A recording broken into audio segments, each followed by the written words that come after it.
Oh, I'm sorry. Did I break your concentration? Somewhere between science and superstition.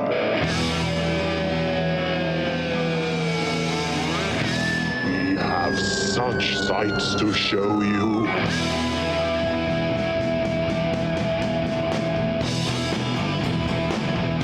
Strange Eons. Welcome to Strange Eons Radio. Way over there at his house is Eric Margaret.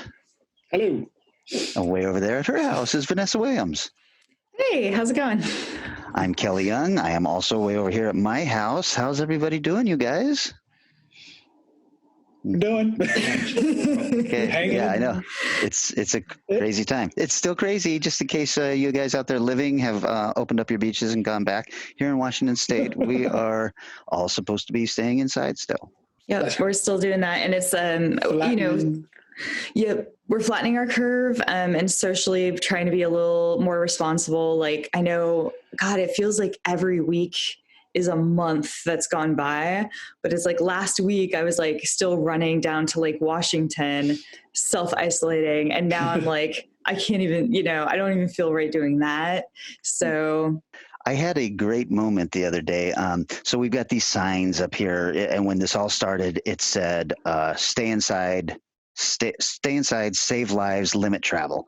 Now the freeway signs say, great work. Staying inside is saving lives. Way to go, Washington. Oh, nice. However, yesterday I drive by one, and I have always complained about these signs because they say click it or ticket or something like that. And I'm like, that doesn't matter. Everybody puts their seatbelt on, right? Because if you don't, your car bings at you for the next 40 minutes. Yeah. So nobody's doing that. I've always said, put something that makes sense on there. Like, have you checked your tires for air or something that would make you think. You forget about. Yesterday I saw the best one. It said, do not flush wet wipes. And I was like, this is good information, people. This is how these things should be used. That is something people should know about, especially right now. Let's not fuck up the plumbing, guys. Yeah, it was pretty great. Did you guys ever watch that Dirty Jobs show, Dirty Jobs? God, no. Yeah. He had an episode on just that exact job, plumbing, cleaning out. Oh, God. And not a person's house, the local end neighborhood of the road where all the plumbing goes. And it's like, oh, God. Thank you for doing that job, because I sure as hell would never want to do it. Oh, it's horrible. Yeah, I saw one in London, I think, where they went down and it was so upsetting. And they're like, yeah, I think wet wipes act like glue or something. Like they're basically just the worst thing you could do. We complain because plumbers get paid an awful lot of money to come out and take care of stuff. And you're like, if I knew how to do this, I could do it. But I'll tell you something. It's one thing to stick your own hand into your own shit, and that's really gross.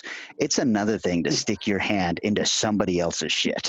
Yeah, that's a whole nother level. That is a job that I never, ever want, no matter how bad it gets. Those guys deserve every penny they get.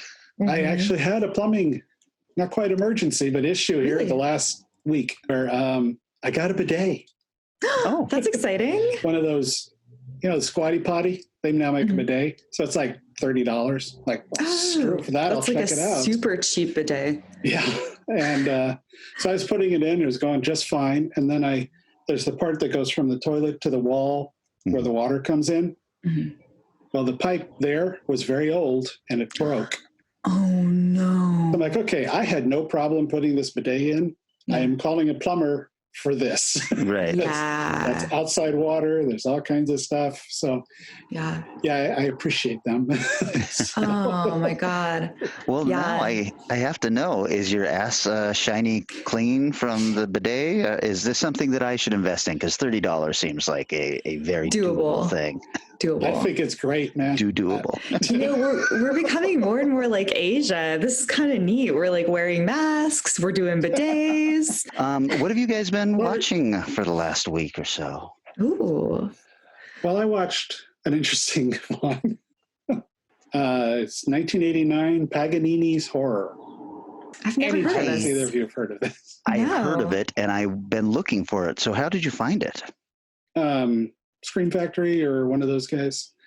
Every once in a while, you know how it is. I purchase some random.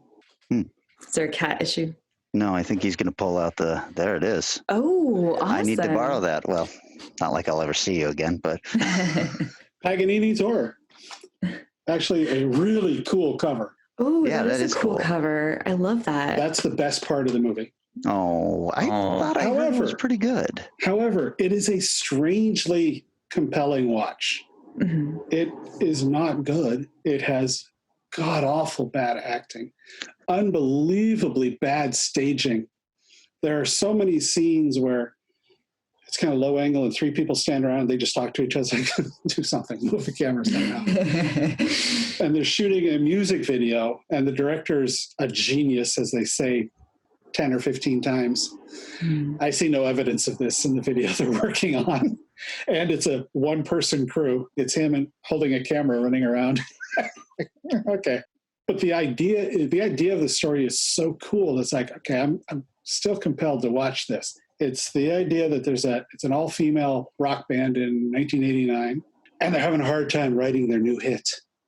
And this guy, who's a friend of theirs or something, tracks down and buys Paganini's lost musical number. Oh, okay. And he's supposed to be a composer he's a very famous composer, but nobody knew this particular one. And so it's a cursed music. Ooh. And I tell you, the story, that is fun enough, and it's overall done well enough to be watchable. It's not so bad it's good, and it's not so good it's good. It's a really strange watch. But I enjoyed it. I liked watching it. There were scenes I'm going, I should fast forward, but I'll watch it. But I would say, yeah, check it out, man. So yeah, if you've been looking for it for a while, sometime if we ever see each other again, Right. get this is what is it? Severn. Oh, Severn. Okay, I was hoping you were right about the Scream Factory, because I know the Shout Factory app has a bunch of the Scream Factory movies on it now. Oh, yeah, that's right. I keep forgetting to check that out. By the way, have you guys ended up spending a ton of money on DVDs during this? Just out of curiosity.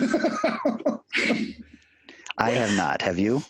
Yeah, I've bought 4 Vinegar Syndrome. I think I got about 4 or somewhere between 4 and 6 Shout Factory titles. Just like, because they're like, oh, we feel bad for you guys because you're all stuck inside. Here's like 15% off. Yeah. Like, I'll take it. I'll take it and I'll run with it.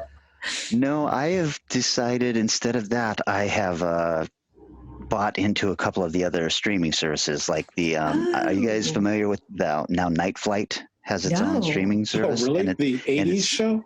It's showing all of their episodes from back then, and it's cheap. It's like there's a code that you can type in and you get like 20% off, and it was only going to be $4.99 a month anyway, but it knocks it down to like $3 a month.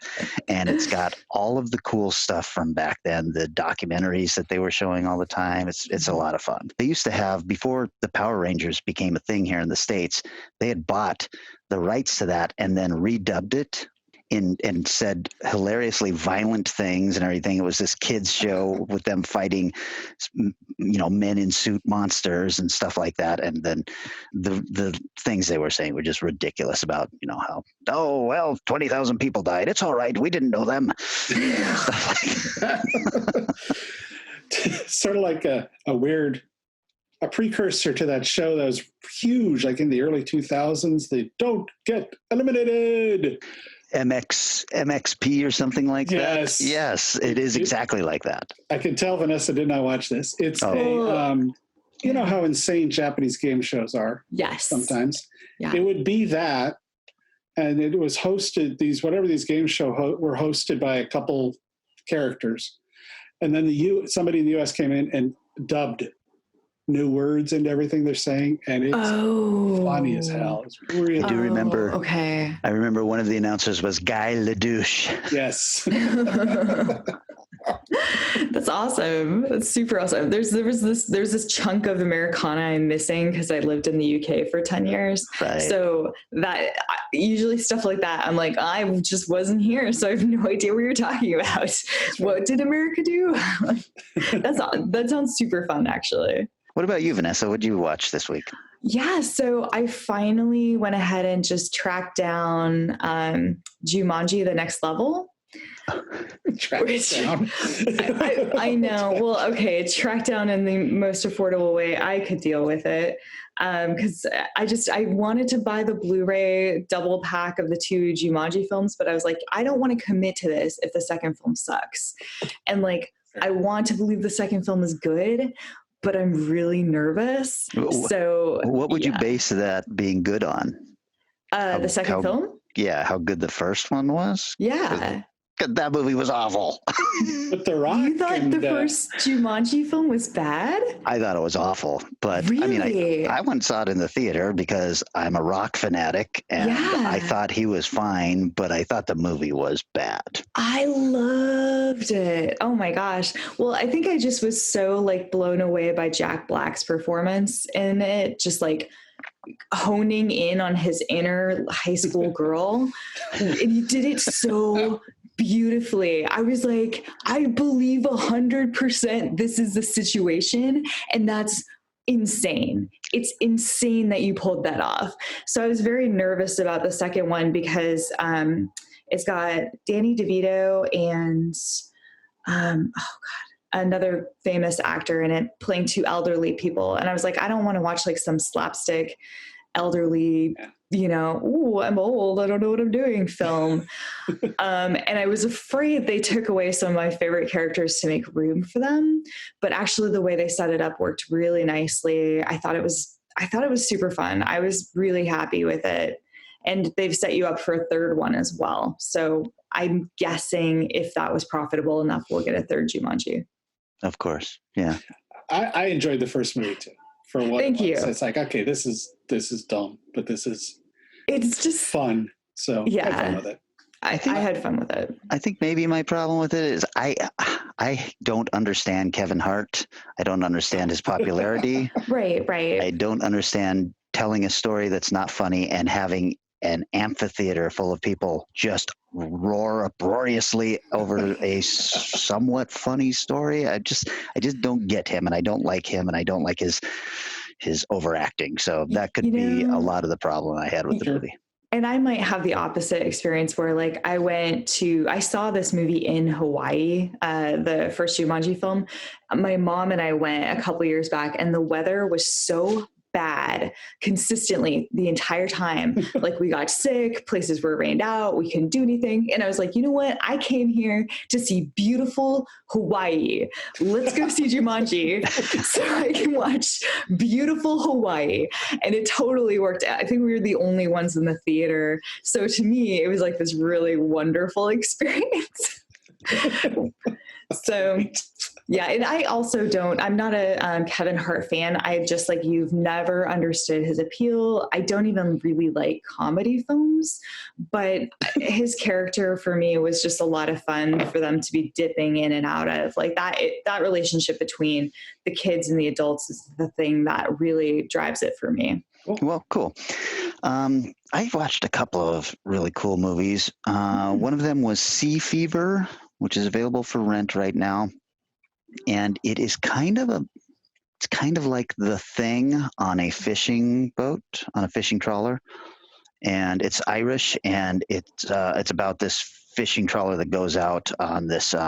They're there to fish, but they've got this young scientist girl who's trying to do this one thing she needs to do for her schooling, and that's a really interesting thing because she doesn't really want to be there. She is not comfortable being out on a boat and all this, but then she takes her hat off and she's got this lovely wavy red hair, and apparently that is bad luck on a boat, a redhead. And I didn't know this at all, but man, when she takes off the hat, everybody on the boat is like, the fuck. And she's now like completely ostracized. They're super pissed she's on the boat at all. And then, of course, bad things start happening because they get these weird things on the radar coming in, and they're like, what is that? That's not a school of fish. What is it? Well, it's something big, and it kind of gets on the boat and infects people, and it starts this this paranoia thing, kind of similar to The Thing. That sounds so really familiar. fun. It just came out. Oh, okay. Sea Fever. What was the one with Lance Henriksen? That was also kind of a thing. Ripoff. Harbinger Down, I think, is what you're thinking of. That film is garbage. Now that also wanted to be a Thing. It did. Ripoff, but this one doesn't have the creature effects like that. It's got the isolation and the paranoia, and there is something that is. It does change the people's body, but not in the way that The Thing does. None of that crazy prosthetic effects and stuff like that. Okay.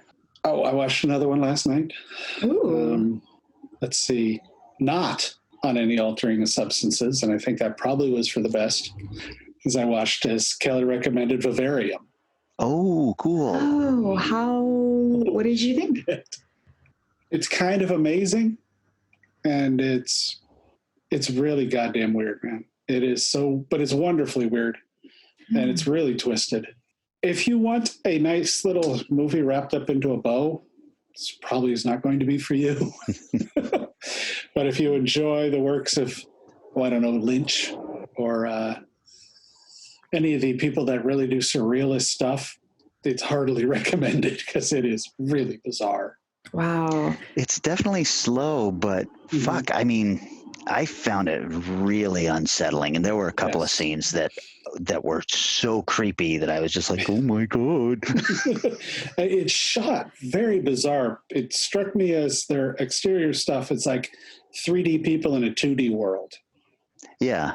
Because the colors and the contrasts are so collapsing, and it's so uniform. I can completely see the filmmaker that made that short film making this movie, because he didn't have anywhere near that kind of look, but it had that same kind of feel, that sort of weird suburbia gone horribly wrong feeling. Yeah, that's definitely his thing. I wonder what his background is, that this is so ingrained in him. Yeah. I didn't realize it was British. It's well worth checking out. And that's one of those early to video, but it's only a $6 rental or something like that. And well worth it. And I don't know to recommend you should do a lot of drinking or whatever your choice is before watching it, or not do it at all. Because it can get you to that place all on its own. Wow. I also think that we kind of forget that Jesse Eisenberg is a really good actor. Yeah. And it's easy to forget because he gets so typecast. And he gets stuck in these big movies that I don't think challenge him at all. And so he's kind of broad and the magic films. Yes. Right. But when he's doing stuff like this, or like the social network. Social network, I thought he was brilliant in that. Yes. And the lead actress was in Green Room. Yes. Took a while for me to recognize her. If you've seen Green Room, she's the punk girl with the really weird blonde haircut, really strange bangs, and things like that. But she's excellent in that too. But so is everybody. Well, and for a movie that it's just the two of them in this movie, pretty much. I mean, they are really showing off their acting skills. I'm glad you liked it, because it was one that at the end I was just so bothered by it. I was like, I don't know if this was good or not. It just struck something in me. It was effective. Well, I actually don't have any other films to really throw in the mix. Like, I saw a foreign film called The Guilty, but it's very it's cool. It's a low budget Danish drama in the style of Locke. If you guys saw that, I believe that's the one where Tom Hardy's in a car. Right. So is this the one with the 911 operator? Mm-hmm. Yeah, it's a great friggin' movie. I thought that was astounding. It was powerful. It was incredibly powerful. I didn't expect it to, I knew I'd heard good things about it, but I didn't realize that it was budget limited. So I didn't know what to expect, but you're basically just stuck with this guy he doesn't want to be a 911 operator. He's kind of been given this job as a punishment for something he did that we don't know about. He gets this call and he becomes like obsessed with it. And as the movie goes on, just things start to unravel and he just goes way past the line where he should, but he's so invested in helping this woman. So it's pretty intense. And I definitely enjoyed it a lot. Yeah. We had that at the Issaquah Film Festival. Right. Did you really? I remember you telling me that. Yeah. I watched that in the theater for that. And man, I thought it was amazing. Yeah. And me personally, I'd go to Buried instead of Locked. I have not seen Buried yet. The character Tom Hardy plays in that movie, I was like, I don't give a shit about. I actually think you're a raging asshole, and I hope you get in a car wreck and don't make it to your destination. I don't think I finished it because I'm like, okay, you're screwing over your business. You're screwed over your wife. You're pissed and complaining about you have to drive at night to go see the woman you had an affair with who's having a baby. Yeah. What is there to like about you, you son of a bitch? There isn't anything. I don't remember liking the character. I think I was just so caught up in like his world that it pushed me through it. But yeah, I remember having that moment too, where I was like, I don't really like this dude. And part of the problem is Tom Hardy is so good. Right. You know, it's definitely not that he's not carrying the load, because he is. It's just like, I don't even think I finished it. It's just like, I'm done. Wow. I definitely want to see Buried though, because I want to spend, it's Ryan Reynolds, right? Yes. I want to spend like an hour and a half locked in a casket or whatever with Ryan Reynolds. That sounds great. Who doesn't? Right? Yes. That was the movie for me where Ryan Reynolds went from that goofy guy who says all of the jokes to, holy shit, this dude is an actor. It's so weird when like everybody has that moment when they realize Ryan Reynolds can act. Yeah.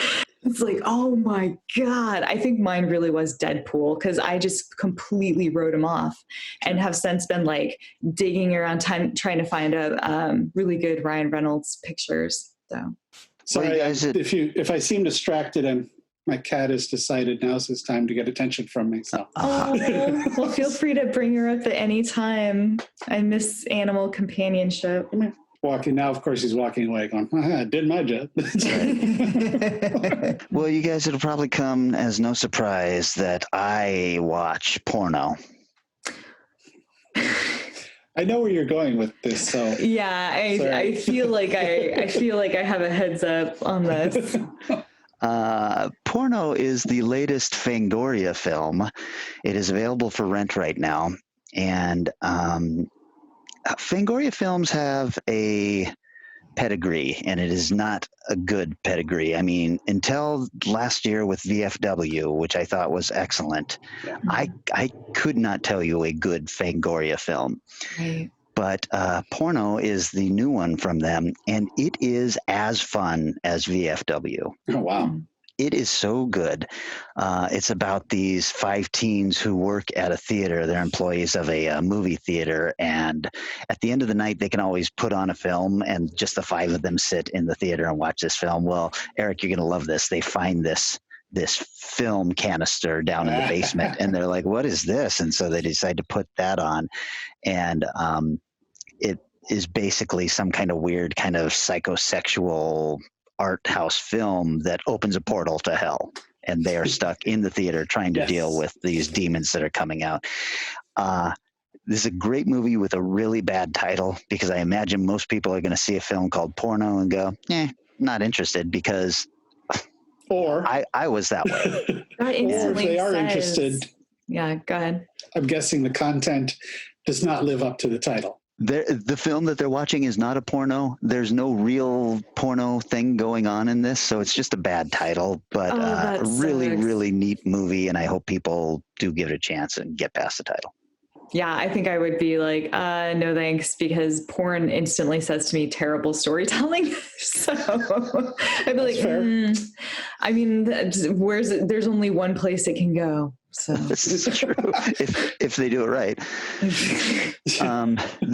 It does have a good sense of humor about itself, and I mean there is some really rough, gross effects. A lot of penis damage on screen. So if that makes you uncomfortable, Of prepare course to be there is. uncomfortable. I see a kitty cat. Yeah. I do. Oh, hello, got it furry worked out. friends. This is Riley, right? Yes. For those of you listening, there is a beautiful. Is he a Siamese? Yep. He doesn't do a lot of the crying that I He associate usually- them with. Trying to eat my head. He's a morning guy, like 6, 7 o'clock in the morning. That's when he does most of his meowing. Luckily, I'm kind of an early riser, so it doesn't bother It doesn't me. matter. Right. But yeah, no, he's weird in that he's got the blue eyes. If we can get him Right. to look up, Oh, yeah. and he has an extra toe on every paw, but one paw has 2 extra toes. So he's got Oh. gigantic paws. Interesting. Oh, my God. Mutant cat. Yes. Ooh. Hey, what a beauty. I like also that he's not so inbred that he's got the crossed eyes. Right. Yeah, no, he does not. It's a very Yeah. pretty cat. Yeah, beautiful. Okay, guys, should we take a little break? And when we come back, we jump into my pick, which was Atomic Age Sci-Fi. Yeah. Yeah. All right, we'll be back after a word from our sponsors.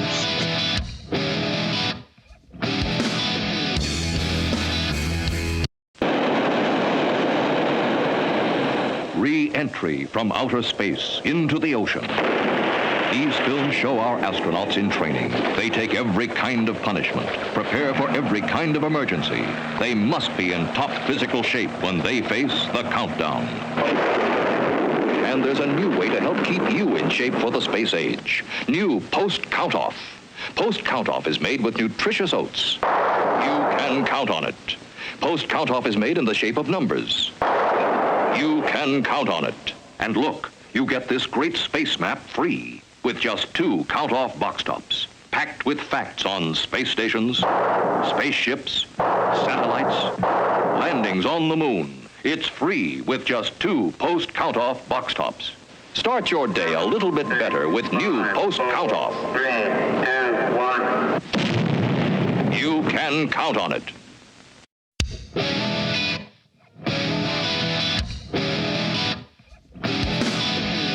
And we are back. Hey guys, I chose this one because, quite honestly, there's all these films that are labeled classics in this particular genre that I just haven't seen. I've seen, I think, the big ones, the big 3 or 4, and this was a dead spot in my knowledge. How about you? Oh, yeah. Okay. Definitely. Yes, you mentioned this one. I'm going, okay, there is a lot to do here. Yeah. Yeah, same. Like I really haven't explored this this area of film at all. In fact, a lot of early cinema, aside from Buster Keaton, there's like it's Buster Keaton and then the 80s. Wow. Maybe the end of the 70s we got some stuff in there, but like there's a whole gap in there. So like 50s and 60s cinema is really fascinating to me. Oh, cool. Well, that's good to know for future genre picks Yeah. then. Exactly. I was like, that's going to be some fun exploring for you. There really some- will be. Damn good films from pre-1970s. Yeah, I've seen a fair amount of Hitchcock, so I will say like I've kind of covered some of that, but otherwise no. I have such a gap in my knowledge. So I'm really excited by your pick, Kelly. Oh, cool.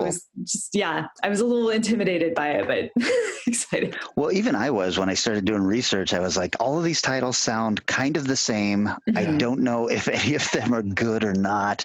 And the one I picked actually turned out to be good, but it took a while to get there. So Okay. here we go. I'll start first. Yes. I chose from 1955, It Came From Beneath the Sea.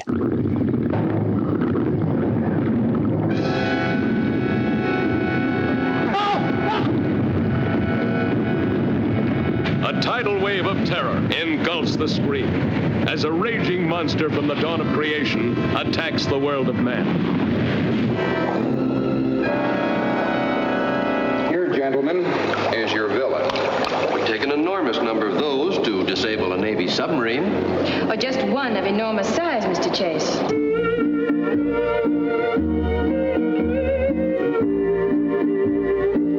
I see they picked an atom sub to go out and fight this thing. Why is that, Commander? Could be because of the new electronic equipment, or her speed. Was she ordered back here from Hawaii just for that? That's right. Think it's as bad as that, do you? I think we're lucky she's here. The H-bomb blasted it loose from the depths of the Pacific. But not even the H-bomb can kill it.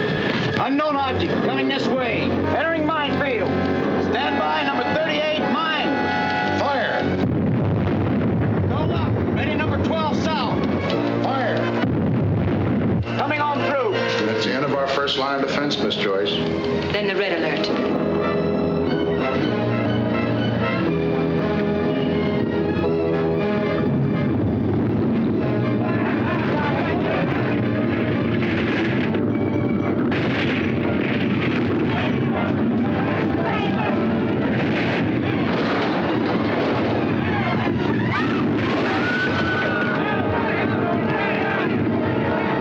West Coast reels under Holocaust as the men and weapons of the Atomic Age battle to the death against the ageless monster of the deep.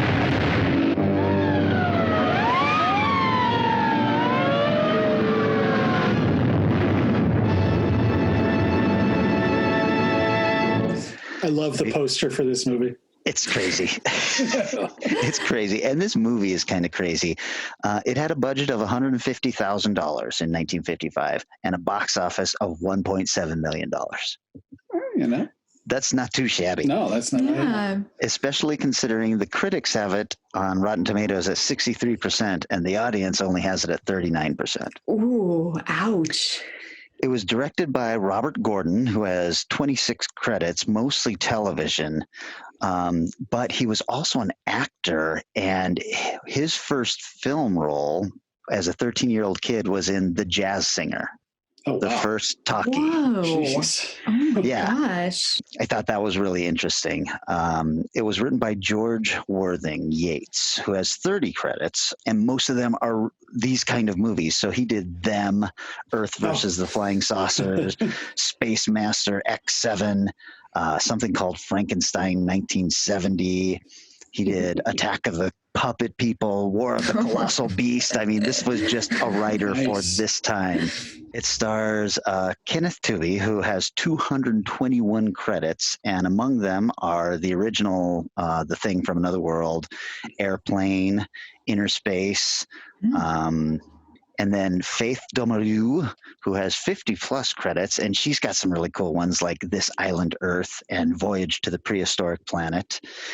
And also Donald Curtis, who is kind of crazy because you're looking at some of these things, and this was a movie from 1955. So this guy was in like the Flash Gordon serials way back in the 30s and stuff like that. He was in a couple of the Lassie movies and literally hundreds of other movies. So this is this starts off with a nuclear sub that is suddenly attacked by something, and they can't see it, of course, because they're in a sub.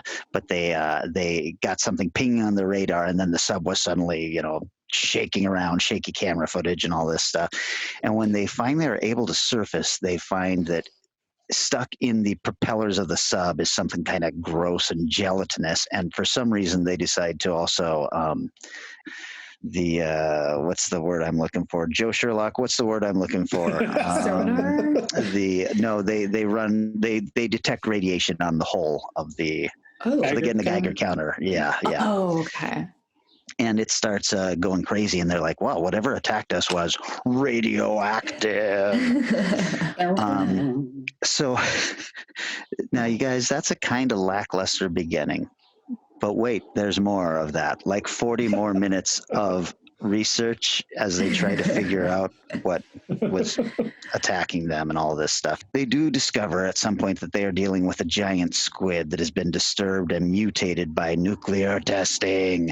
The science in this is a little shaky because at times they call it a giant squid. when you finally see it, it is clearly an octopus. But even then, I'll get into some deeper stuff with that. We do get a cool shot with a fishing trawler that gets dragged down by these. All we are seeing right now are tentacles. And let me just say that Ray Harryhausen is the stop motion master on this film. So I love stop motion footage anyway, because there's something inherently creepy. It doesn't move quite naturally, but this is done really well in that there's a lot of shots of people running and everything, and then the monster has been projected, on the screen behind them or something, and so it's just odd looking enough that it works, and especially in this scene where the tentacles then wrap around this boat and drag it down. There is a very weak subplot of the original sub-commander and this scientist they brought in, who's one of these newfangled women, these business women who... I don't know about that. Yeah, he's making passes at her, and she seems kind of interested, but after sharing a kiss at one point, he's really surprised that she's not like ready to move in with him and all of this stuff. It's like, wow, these new women, I just don't understand them. The movie absolutely comes alive in the third act. So the last half hour of this movie is worth all of the bullshit you had to sit through beforehand, because the octopus, for whatever reason, I mean, I understand your nuclear testing has woken up this octopus. What is driving it to attack land? I have no idea. But it climbs the Golden Gate Bridge and destroys that, which is spectacular. It then goes into San Francisco. So it's like crawling through the streets and it's destroying buildings. And there's some really cool scenes where they have people running and the octopus slams, a tentacle down, and you see and then the tentacle, but then it like scrapes the tentacle across the ground. And I was like, wow, that's a pretty grim shot there for 1955. And then they finally figure out, well, maybe we'll try flame. And so they've got these officers, these military soldiers, I guess, but they're all in these special suits with these flamethrowers. And that's when the stop motion looks really cool, because they're shooting this real footage, flamethrowers at this creature, and it's flinching. And the flinch is so realistic and spectacular. I'm like, oh, fuck, I don't know. I mean, why this didn't get an Oscar for special effects, I don't know. Well, I do know, because we'll get into that too. And they finally turn the beast back into the water, and then they ram it with a sub, and they have an underwater battle where they are able to blow it up. The movie ends with this spectacularly bad scene where the three people are, the female scientist, who is very attractive, the male scientist, and the sub-commander, who have been the heroes of this entire story. Remember, she's been rejecting the advances of this one scientist, but at the end, they share a very passionate kiss at the table with the other sub-commander there watching them strangely. And she lets the scientist know that she will be hanging around. And he says, no lie, this is the final line of the film. He looks to the sub-commander and says, "You were right. This new breed of women is something else." Jesus. That's okay. It is awful and hilarious, and I loved it. So we were talking about the effects. This film was so low budget, $150,000 for all these effects and everything, that Harryhausen decided to make the octopus with 6 tentacles instead of 8, because he could only afford 6, and he just tried to shoot it so that you would never notice that there were 8 tentacles. So you never have like a good, proper establishing tentacled creature. The other shots are, there's like a building in front of where the rest of the tentacles would be and stuff like that. You guys, this movie is a ton of fun. And even the 40 minutes that you have to sit through has its own kind of charm. They're in a laboratory at one point, and one of the guys, the sub commander, is smoking constantly. And I don't think this is on purpose, but one of the shots is him smoking as he walks past this gigantic no smoking sign. Oh my God. And it's such a quick thing that I feel like it was not on purpose. I don't feel like the film was that clever, but I enjoyed that quite a bit. There's some real serious stuff being put down in that the female scientist is the lead scientist. Wow. And they're actually, I feel like they're making strides towards some kind of equality in this tiny little no budget sci-fi film, because she's given the majority of the work to do.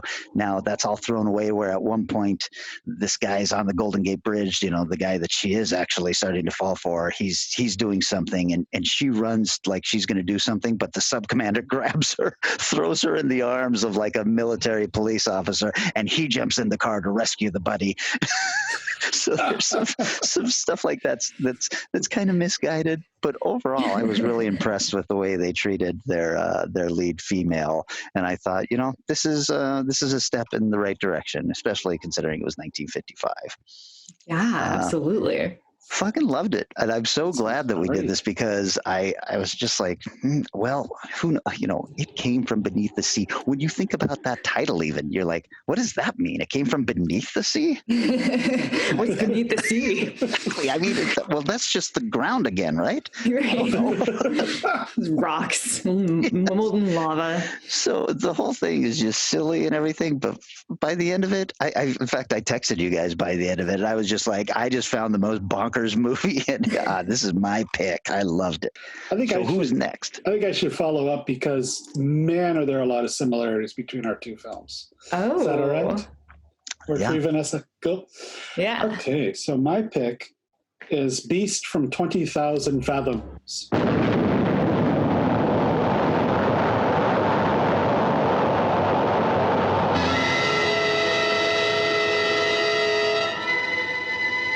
I say there are things better left unsolved. Who knows what waits for us in nature's no man's land? Impossible, unbelievable, fantastic. But I tell you, it could happen. It could happen. It could happen. It could happen. Yes, it could happen. For various authorities believe that buried somewhere under the polar ice cap, in a state of suspended animation, are the awesome creatures, the leviathans that roamed the earth at the dawn of time. And under certain conditions, a nuclear explosion could free one from his icy tomb. Then, guided by instinct, the beast would come back to the caverns of the deepest Atlantic where it was spawned. An armored giant, wreaking his prehistoric fury on modern man and his puny machines. Cities would be terrorized by the cruel intruder from the past. Populations crazed and panicked with fear by its destructive force. Granite and steel would crumble. Soldiers and their weapons would be powerless before the onslaught of the beast. The beast. The beast. The beast from 20,000 fathoms. Herald Square, 34th Street, Broadway. Every section of the city is guarded. No one knows where the monster will strike next. Another one, Colonel? No. You know what the radioactive isotope is? No, but if it can be loaded, I can fire it. I'll load it. Just remember one thing. This is the only isotope of its kind this side of Oak Ridge, so you can't miss.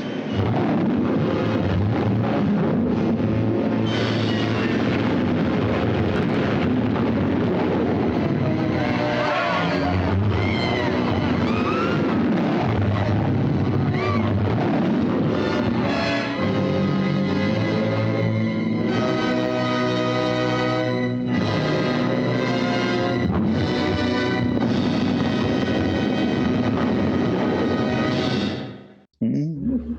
1953. It was also released as Monster from Beneath the Sea. Oh. Yes. Sound familiar already? By the way, 20,000 fathoms is, the Marianas Trench is about 6,000 fathoms. So they're being a little extreme. Just the other side of the world. Yes. But it was, this is a rent on Amazon, and its Rotten Tomatoes is 95 critics and 68 crowd. So I'm like, I don't know, maybe just the only people watching it now are, people discovering it on Amazon for the first time and not really getting what they're watching, because that's way low. $210,000 budget, so it's a little higher, but it made, depending on where you look, it either made 2.2 million or 5 million. Whoa, that's a huge disparity. Yeah, it was, either way, it was one of the highest grossing films in 1953. So it was a big hit. Directed by Eugene Laurie. It's his first film he ever directed. He also directed segments of the 1977 Godzilla and World of Giants.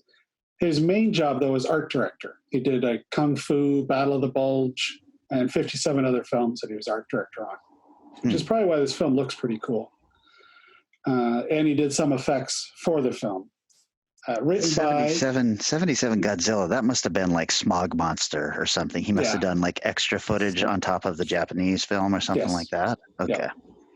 That's the way it looked. Written by Lou Morhaime, worked on a whole lot of Sherlock Holmes films, produced 12 episodes of Outer Limits. Also Fred Freiberger, who's wrote dozens of Westerns, tons and tons of TV shows. You know how it was if you're a writer, director in this time and you could work, you just worked all the time. And he even did 16 Scooby-Doo movies. Oh my God. And it's a lot of Scooby-Doo. And odd coincidentally, 16 episodes of Super Friends. Oh. Just like Kelly's film, the shining glory of this film is Ray Harryhausen did the effects for the creature.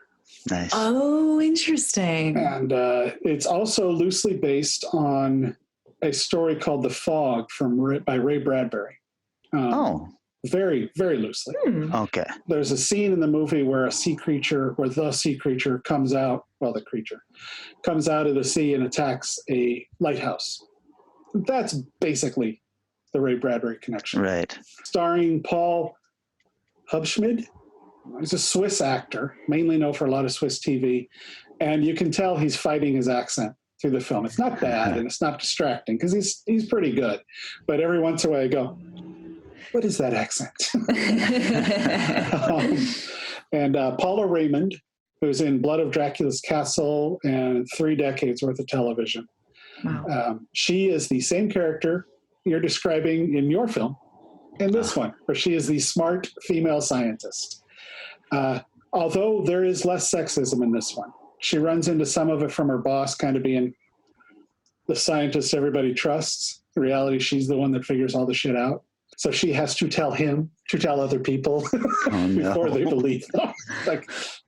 Cecil Kellaway's in it. Harvey, Guess Who's Coming to Dinner, The Ghost Missing Mirror, Wuthering Heights, Invisible Man Returns.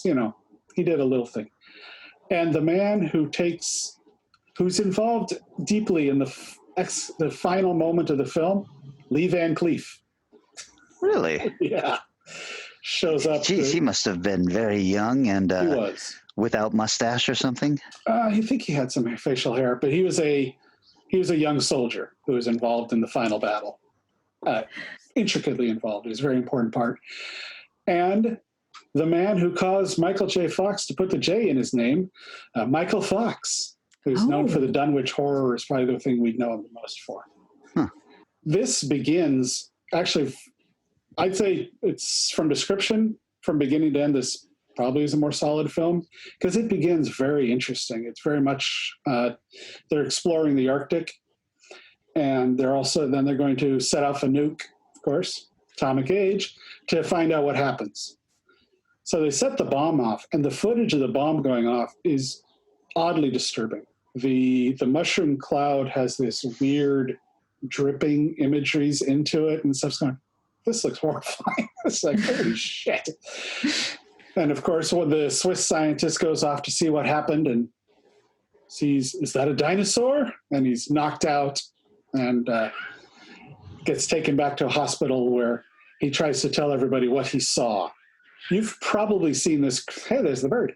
You've probably seen this critter someplace. This particular dinosaur is very, very recognizable, but it's not really based on a real dinosaur.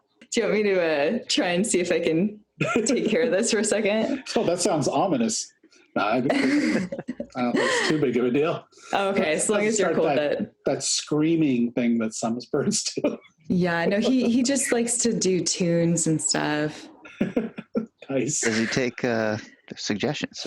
I've been trying to get him to learn the do do do do do, and I keep doing it to him. He hasn't quite caught on yet, though. So the guy, they take him back to the doctor, and they try to think he's insane, of course, because he's seen this. He starts to find a few other people that may have seen this, and they do a nice little job of putting together what they think is happening. It's not a bad, it's a movie science still, but it's not a bad way they get from point A to point B to figuring out, hey, this may actually be a real thing. They determine it's probably 100 million years old. Like, holy shit, that's 20,000 fathoms and 100 million years. Okay, stretch it out, guys. So they go to the ocean, and there's this amazing scene where they get in this weird capsule and go into the ocean because they think this is where this creature's, I don't know, walking from Antarctica to the U.S. Kind of vague. But so they drop down in this thing that obviously would get crushed and destroyed very quickly. But it's this wonderfully fake-looking aquarium setup. And it looks so cool, even though it's complete crap. But then it has kind of a disturbing scene where it's a real octopus and a real shark fighting. Oh my God. Like, holy shit. Like, so, for real? Yeah. Oh, yeah. Oh and my God. It creates a really interesting tone. I don't know if this is intentional, but if it is, well done, filmmakers. It creates this odd tonal change in the film, where it's kind of this fun little fantasy film, and then this scene happens, and the creature shows up after that to basically immediately take these two creatures out that have been fighting.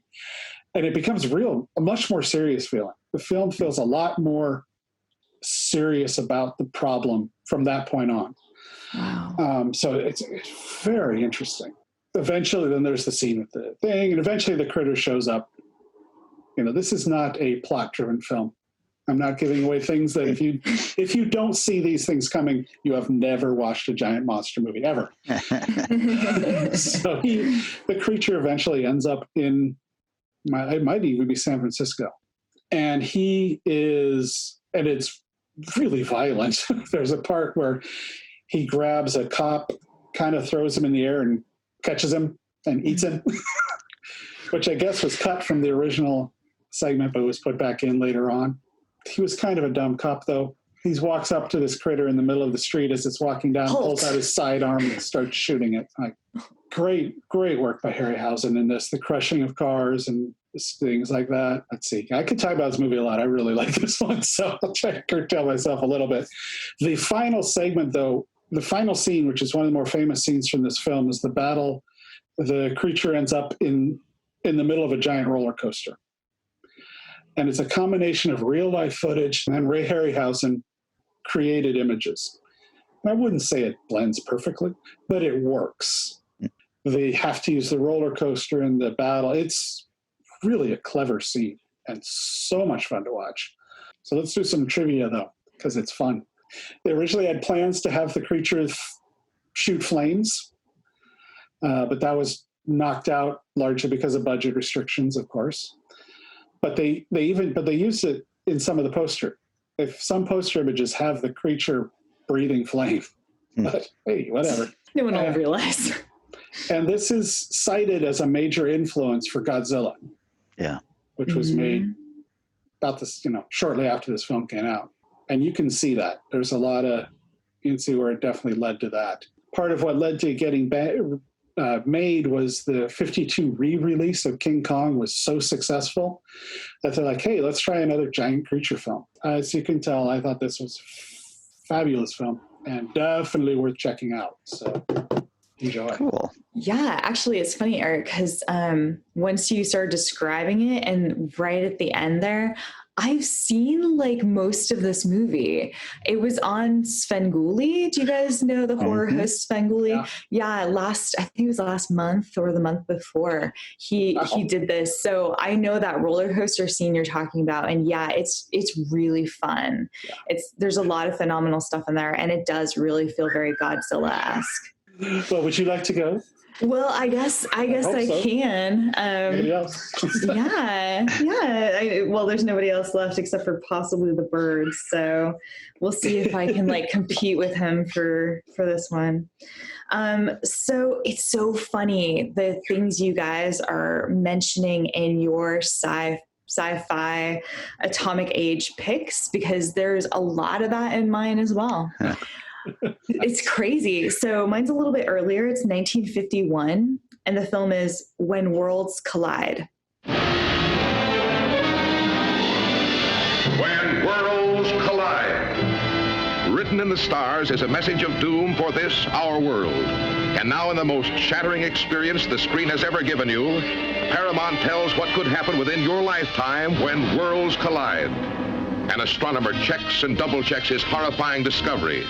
A distant star racing through space toward an inevitable collision with this planet. The United Nations meet in emergency session. All conflicts pale before this threat from another world. If you wait until the danger is visible to the naked eye, it will be too late to escape. High on a mountaintop, an army of scientists work desperately to build this giant rocket, this modern Noah's Ark, to carry a few picked survivors of our doomed civilization to a new life on another world, reaching the heights of self-sacrifice, the depths of the animal lust for survival as they fight to be among the few who can be saved. Let's take the ship away from them! Come on! Fighting among themselves, fighting against time, as doomsday is upon them. I think all you scientists are crackpots. Nothing is going to happen. When worlds collide, you'll see the most amazing, awe-inspiring scenes ever put on film. The forces of nature unleashed in all their terrifying force. Tremendous tidal waves smashing New York City. The molten fires from the bowels of the earth gushing out to consume our world.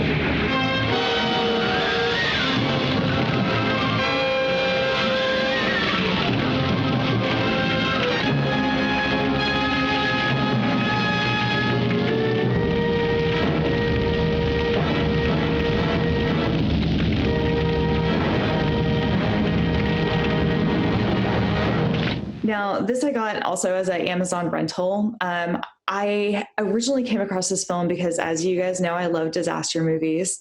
And at some point or another, I bought it, but never watched it.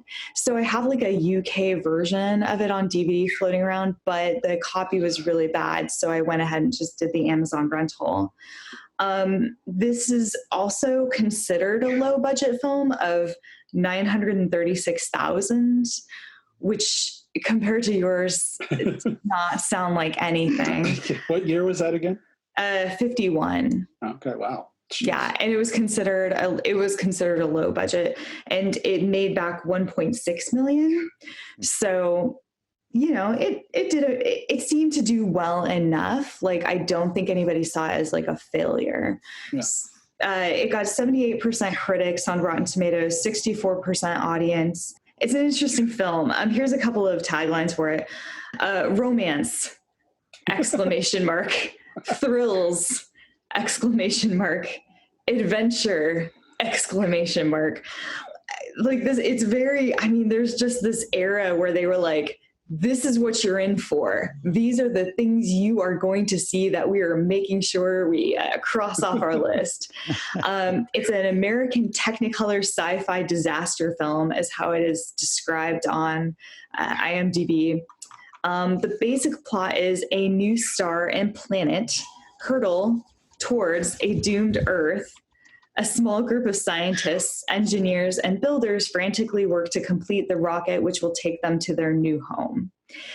So it's very much a disaster-y doomsday picture.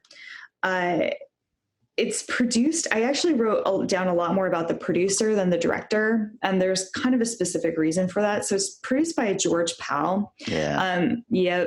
War of the Worlds, War of the Worlds, Time Machine, Tulips Shall Grow is a important one for him, because he also was one of the forefathers of stop motion.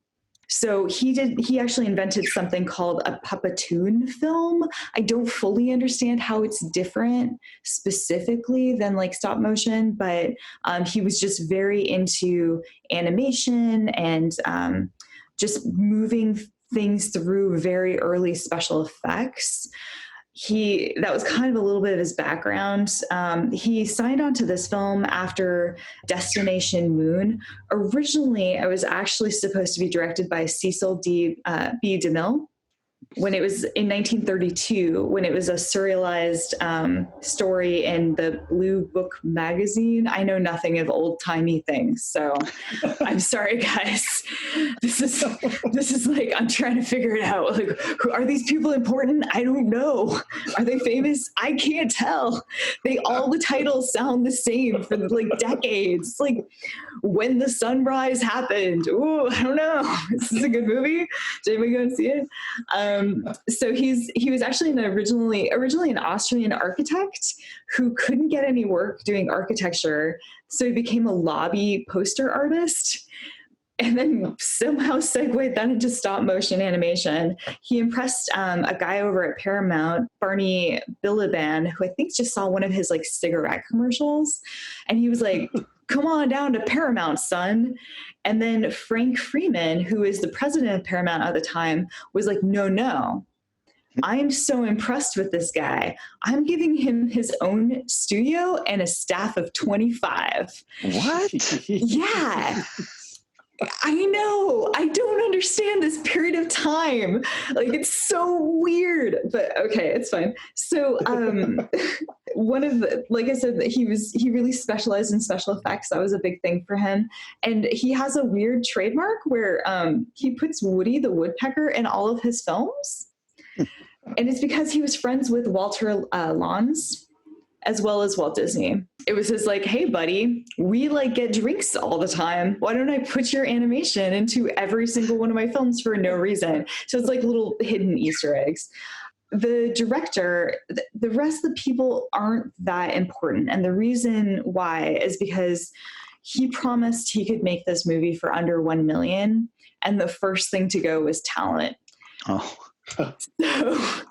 So he chose completely pretty much unknowns. Rudolf Mate directed it. He's actually a Polish cinematographer. So he shot some really cool films like Foreign Correspondent. He did Passion of Joan of Arc, which was pretty cool. And he's done, he's directed some TV, some smaller picks. All of his directing work has basically been like TV or really small movies. It stars Richard Durr, who is Randall the pilot. He had played, this is like his biggest role. Before this, he played such characters as Nazi spy, Bean with thermometer. No. And he was a knight in Joan of Arc. So this was a big deal for him. You have Barbara Barbara Rush. I'm sorry, Barbara something, who played Joyce. She's the lead scientist's daughter. This is her fourth film. She went on to be in 75 episodes of Peyton Place and did a lot of 80s TV. And then we have Peter Hansen, who plays her doctor fiance. We'll get into that in a minute. He ended up Peter Hansen did 227 episodes of General Hospital. So he did go on he's a hard worker. This was his sixth film after working for 2 years. So he just was nailing out pictures, this guy. Last but not least, we have a guy named Larry Keating, head scientist. Music by Leith Stevens. I think he's done a lot of stuff. I didn't get too far into looking at his stuff, but the music is very prominent in this film. There's a lot of like orchestral, we're bringing you up and down through this movie. It almost feels cheesy and almost distracting, but that's okay. The movie starts, they know they're a disaster film, even though disaster films I don't think had been really explored too much at that time. But like the Paramount logo comes up on the screen at the beginning of the film and then fades into just fire. It's like, what am I going to watch? Like, they're just like, yeah, deal with it. You're going to be really freaking disturbed. So it starts off with this scientist who sees there's some impending doom coming. And if you guys have ever seen the start of, oh my God, what's the movie where a giant meteor hits the earth and it becomes like a giant tidal wave? Anyway, it has the exact same beginning. It's clearly stolen from this film. If I think are you talking Deep Impact? I am talking Deep Impact. That originally started out as a remake of When Worlds Collide. Are you serious? Yeah. It totally has the exact same beginning. So yeah, like a scientist sees something up in the sky, run to take it. They basically hire this guy named, he's a pilot named David Randall. First shot you get of this guy, he's like in a cockpit like this big, and it's him and a woman, and he's just like, hey baby, want to see me fly? And they're like, he's flying the plane to like go pick up this thing, and he's like just occasionally just making out with her and just not even looking. Is she on his lap or something? Yeah, she's like on his lap and like wedged like right here. What? It's so weird. He's like, yeah, I'm on my way in, blah, blah, blah, blah, blah. And like he walks into the scientist's room and they're like, all right, where you been? He's like, I had to drop off somebody on the way. It's like, okay, cool. So he's like, I don't ask questions. They're like, you cannot, this has to get to this other scientist in America. They're in South Africa. Everyone in South Africa is white and American. So there you go. That's fine. And they immediately strap this box onto, it's like a wired box that's like clearly has something in it. It's the photos of this thing that's going to happen. And they handcuff it to him immediately. And he's like, what? And this guy's like, it's the serious shit. Actually, here's the key, buddy. Just kidding. It does remain strapped to it, but he gets to keep the key. So that's good. On his way, it's just really interesting because they really don't try to surprise you in any way. Like, I think I'm just so used to waiting and then getting something, waiting and getting something. And instead, when he's talking to those scientists at the very beginning, he's like, where's my money? I need half up front and half later or whatever. And this is my other half. So where's my cash? And they're like, don't worry, you'll get your money. And he's like, I don't trust you guys. And they're like, well, in a week, you won't care about money anyway. You're like, what? And like he kind of like blows it off, and then they're like, well, society's probably going to fall apart pretty soon. And he like kind of blows that off, and then they're like, well, nothing's going to mean anything, so say goodbye to your loved ones. Like, they just keep pushing this idea further and being subtle about it. But I'm like, you're not subtle. Like, what is that? And he kind of is like, I guess there's something important in this box. I don't know what. So he's like flying it back, and he's getting telegrams from newspapers going, we will give you $5,000 if you like give us what's in the box instead of the scientists on the other end. And so he gets to the airport, and he's met by this beautiful woman, Joyce, who is also a scientist. Hey. A very smart scientist. Although, it's okay, guys. She works for her dad, who is an even smarter scientist. So don't worry too much. And we start off the film, she's got a fiance, Tony. Poor Tony. Tony, the fiance. So she immediately sees Randall, though, and there's like a spark. She takes him back to the sciencey people, and they check over the photos, and oh my God, a giant sun is hurtling towards Earth, and it has a planet in rotation around it named Zyra, I believe. I know I've got it written down here somewhere, so it's going to come back up. But Yeah, Zyra. Science is not their strong suit. Don't worry about that. We're like so far away from understanding how to get to the moon. It is unreal. Like the understanding of how space or planets or anything at all, like rockets work. No, not there. Don't care. Does not matter. Just let your imagination take you on a wild ride. So as the romance is developing between Randall and Joyce, and Tony is just getting left further and further out in the cold, I'm like, just Joyce, like, you know, the world is ending. Just break it off with Tony. Oh my God, you're just meeting him. He only has like 70 days to live. Anyway, so when this sun gets there, it's going to run straight into the earth and explode. And the scientists' idea of saving humanity is to build this rocket ship and fly it to Zira. And like they'll land a number of people and animals and things on Zira and start new civilization there because Earth will be gone. And that's just like what's going to happen. Like there's no like, well, it might miss. Nope. That's what's going to happen. It just becomes 2012. And then we get to the middle where it does what Kelly's film does, where it's just science-y.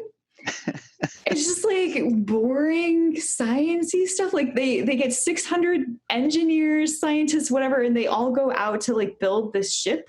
The UN laughs at them and they're like, ha ha ha, this isn't going to happen to us. So like 3 super rich dudes are like, we're going to give you money. We're going to give you money. And one guy's like, I will give you money and I get a spot on the ship. Right. So they go off somewhere with 600 people, start building this thing. It's interesting. Like I did find their preparation really fascinating. Like they're putting onto microfilm like every important book. So the first one they plop down, of course, is the Holy Bible, and then like the encyclopedia, and then like Intro to Mathematics and Basic Farming Almanac. And it's like, don't worry, guys, there'll only be 40 of you on the ship, but between you, you'll figure out how to do all of this. It becomes like a very Noah Ark thing. In fact, there's even a quote near the beginning. It's a Bible quote specifically about Noah's Ark. So they start getting 2 of every animal. That's a thing that happens.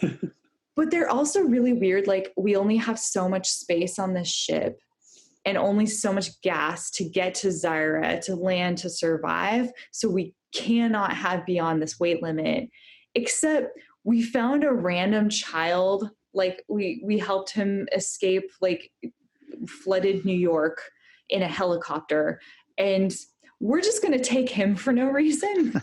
He's like an orphan. And then the kid finds a puppy and he's like, I love my puppy. And they're like, the puppy can come too. And I'm like, what are you doing? Bring the scientists. That's like a scientist in like a box full of important papers. That could be that child and that dog in the dog kennel. What are you thinking? So there's a few things like that I wasn't too impressed with. But anyway, romance develops. Randall refuses to go onto the ship because he's not smart. He's like, I'm just a dumb pilot. I know that like I'm smitten with the scientist's daughter, and that's the lead scientist who's like in charge of this whole thing. And they're like, no, you're going to come on the ship because the daughter loves you. And she hasn't broken it off with Tony yet, but don't worry. At some point she will, surely. Anyway, so he's like, no, I'm not going to do it. I'm not going to be on the ship. Like you could have somebody really important here. Even a farmer would be better than me. And they're like, no, we need you. And so Tony, in this great moment of chivalry, after first trying to murder him, by the way, he tries to leave him. Like when they rescue the kid, they helicopter the kid off, but first he puts the kid in, and Tony just takes off with the kid and leaves this guy on like a rooftop in a flooded area. And you're like, is our main character dead? Did he just die? And then like Tony comes back with his helicopter and he's like, psych, come back in. I'm just kidding. And he's like, I thought you were gonna leave me there, buddy. And he's like, I thought about it. Anyway, so Tony comes to his senses and he's like, you know what? Actually, we really need you because the pilot might have a heart attack and die. I'm a doctor. he has a heart condition. So there's a blackout moment when we leave Earth's atmosphere and everyone's going to pass out. And we need somebody who has a good heart in case the pilot dies. You're a pilot. You know the system. You know how to fly this giant, weird looking ship. Why don't you come along? So anyway, Tony goes ahead and steps back. Like, she never breaks up with him. And they've got like these news, like these video feeds, and he watches. So Randall's like, okay, cool, I'll go. I guess I have no reason not to. He's like, hold on, I'll be right back. He runs out the door, leaves Tony alone in the room. Tony looks at the surveillance video and sees Randall grab Joyce and just mack on her. He's like, yes, baby, we're going to be safe together. And Tony's like, yep, I did that. I'm like, this is really weird. He just watches his fiance make out with another guy, and it's fine. And at that point, by the time we get to this part of the film, we're very, very close to the end. We just have them, everybody gets on the ship. There's a lottery, so only 48 people, 20 men, 20 women get to go on, outside of the few specifically chosen people and child that are going on. And then there's a bit of a riot.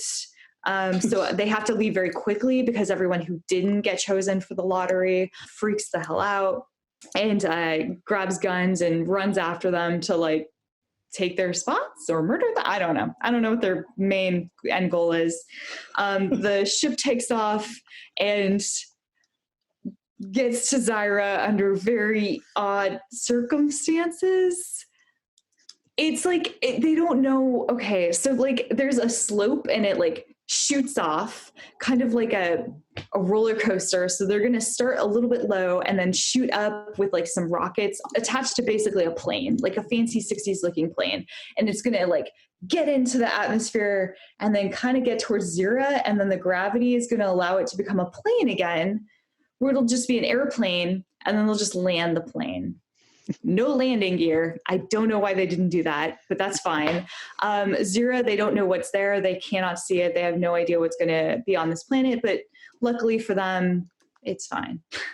So it's fine. It's got a full oxygen that's perfectly suited for humans and beautiful. So they land and like Randall's like, let's open the doors. And the two other side, Tony and like this other pilot is like, no, we need to make sure the oxygen works. He's like, well, if it doesn't, we're all dead anyway. Everyone hold your breath. Yep. I was like, not wrong. Yes, but like, what if they have like pills for everyone to take to like die peacefully instead of just being like, I can't breathe this on. My lungs are exploding and boiling. It's fine. He's like, on second thought, dying instantly when the Earth crashes into a different planet would have been much better than this. So much better. It's a bad choice. It's a bad choice to be on the ship, but it's fine. Whatever. They have to make so many babies. Oh my God. So anyway, they get out and the matte painting that they chose for this planet, the artist who they got behind this, who designed the ship, he's a pretty well-known guy. His name is Chelsea Bonestell. So he designed this cool spaceship. He does a lot of the kind of science fiction, like art stuff. And he had this sketch of just like a planet. And like they really, again, ran out of money. So they just took the sketch and made that the planet they get to. But it's got like pyramids in the background.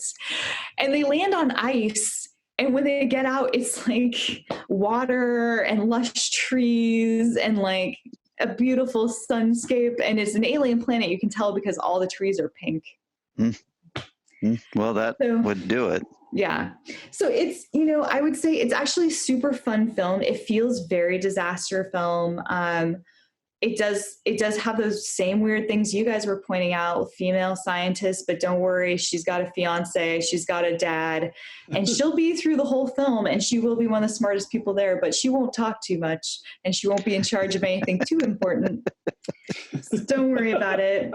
Another way they save money, there's a lot of stock footage. There's a lot of like clearly models that are going on. I think some of the stock footage was from they're like, Germany is preparing for the whatever. And it's a bunch of people like shoved onto a train. No. Oh no. I know. Oops. I know. I'm pretty sure, but I didn't. Maybe Europe. You just travel very, very full of train. The stock footage people were going, here's your budget. One guy's, well, nobody's using this footage. It's really it's available. That's true. Why not? No one's gonna notice. It's fine.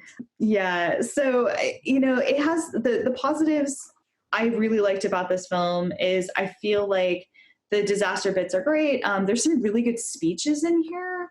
Like throughout, there's just some really great moments where somebody talks about like the nature of life or the nature of like what it means to die. And then like when the thugs are like getting their guns and they're going to go and murder everybody on the ship to take their spot, one guy goes, "No, gentlemen, no, we agreed to this lottery. And if we go up there, we kill them and we take those 40 spots, then the next 40 guys with guns are going to kill them and take their spots. And then the next 40 will come and take their spots. Where does it end? Where does it end?" And then everybody ignores him and like runs off. But it's like this beautiful moment. Yeah, bravo. Good job, guys. I love that they just fully are like doomsday. Yep, we're in. Forget it. Oxygen, who cares? Matte painting, what does it matter? They're just like, it's super, I feel like it's established. I don't know if it's establishing science fiction tropes or not, but it feels like it's dipping some good toes in there. The thing I didn't like, boring sciencey middle, complete BS science was very distracting, but it's also kind of fascinating because it's like, we're so far from that point now that you can see like, that doesn't, like this is when they thought like ice was on the moon or whatever, right? Like they really had no idea what was going on in space. The love triangle is really irritating. It's not fun to watch. And of course, yet again, the films are just doing this to me over and over again. I get really depressed watching these movies where like a disaster or plague or something is about to happen and everyone starts taking it really seriously and they all band together to like solve it. And I'm like, and like the president is like, "We got to take control of these," like in Atomic Train. He's like, "We're going to do our best, guys. Like we're in it together. Let's talk to the scientists and get this all figured out. We got to do the best with the little time we have." And like everything halts to a stop while they make it work. I'm like, oh God. Don't worry, guys. We'll be in isolation for like another 2 months because no one's got their shit together yet. It's science fiction, Vanessa. Fiction. Science fiction beats science fact, bro. Science factuals. Anyways, that's me. Oh boy. Well, cool. This, like I said, I have this dead spot, and I have seen your movie, Eric, but I have not seen When Worlds Collide, and my only experience with it is the line in the Rocky Horror Picture Show song where they mention the title. So I'm going to have to check that one out. Eric, I believe this means it's your choice. Yes, it is. So it's one you and I did a while ago, but it's certainly worth revisiting. There's many options. A combination or individual films about when animals or nature goes crazy. Cool. So fun one. I hope there's no president who helps them figure their way through this because I'm going to lose it. I'm going to lose my shit. Go for the smaller films then. Don't go for the big epic ones. Fair. Maybe. Fair. I want to throw a little thanks out to some people who have been really cool during all this, especially our buddy Craig Mullins, who is out there on the front line. He's a delivery driver, and he has to go into all the supermarkets and make sure you guys are getting your food. And I spoke to him not too long ago, and he was feeling pretty down because people aren't doing what they're supposed to be doing, and he's seeing a lot of it firsthand. So, Craig, I just want to say how much we love you and appreciate you. Go, Grim Trucker. Yes. And then, of course, to the regulars who are always doing great stuff for us, of course, Danny Williford and Heather and Bob. Chris Grassi sends me Jaws trivia constantly in private messages, and I really appreciate So that, good. Chris. Ron Forbeck went crazy and did a bunch of Strange Eons man. Radio memes, and Yeah. some of them, the one with the Magic 8 Ball that just said Strange Eons Radio, I loved that so much. That was my favorite too. Yeah. Yeah. So Well, thanks, and then Ron. somebody memed one of us. Yeah, that was interesting. That's right. Yeah. It was not my finest moment. Jeff me doing his- Sherlock took the scene of you doing the Donald Sutherland scream and put it on an Invasion of the Body Snatcher poster, which was perfection. I was like, I didn't commit enough. I was like, I really needed to be like full. And I'm kind of disappointed in myself for not properly gaping my mouth to the level it should have been. So Yeah, you've made it when people are starting to make memes about you. yeah, thank you guys. It's both really like crazy to see, but also makes us feel really, I don't know, like we're a part of a family and a community with you. Yeah. Yeah, so thanks to everybody. I hope you guys have been enjoying the short Eons shows we've been doing. We got a couple more of those coming up this week and all that stuff. And then we will be back in 1 week for When Nature Attacks. All right, thank you. Yeah. Our podcast is recorded at Eric's house and Vanessa's house and Kelly's house and is engineered and edited by Eric Morgret. Our theme music is Strange Eons Part 1 by the band Nightshade and is used with permission. Find Strange Eons Radio on Twitter, Instagram, Facebook, and wherever fine podcasts are found.